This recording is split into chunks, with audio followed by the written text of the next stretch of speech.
ಮೈಸೂರು ಅಂದ ತಕ್ಷಣ ವಿಶ್ವಪ್ರಸಿದ್ಧವಾದಂತಹ ಮೈಸೂರು ಅಂತ ಹೇಳ್ತೀವಿ. ಫಸ್ಟ್ ನಾನು ಮೈಸೂರೋಳು ಅಂತ ಹೇಳ್ಕೊಳ್ಳೋಕ್ಕೆ ಹೆಮ್ಮೆ ಪಡ್ತೀನಿ.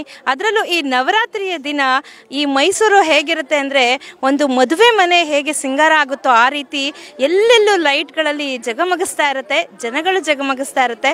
ಸೊ ಹಾಗಾಗಿ ಮೈಸೂರಿಯನ್ ಅನ್ನೋಕ್ಕೆ ನಾನು ಹೆಮ್ಮೆ ಪಡ್ತೀನಿ. ಎಲ್ಲರೂ ಮೈಸೂರು ದಸರಾನ ಮಿಸ್ ಮಾಡ್ಕೋಬೇಡಿ.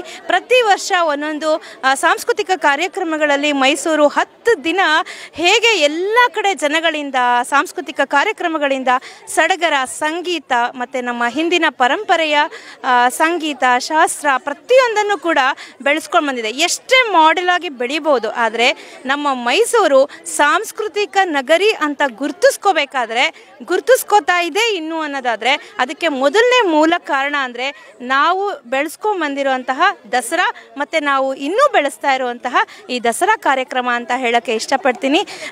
ಎಲ್ಲರಿಗೂ ಮತ್ತೊಮ್ಮೆ ದಸರಾ ಹಬ್ಬದ ಶುಭಾಶಯಗಳು.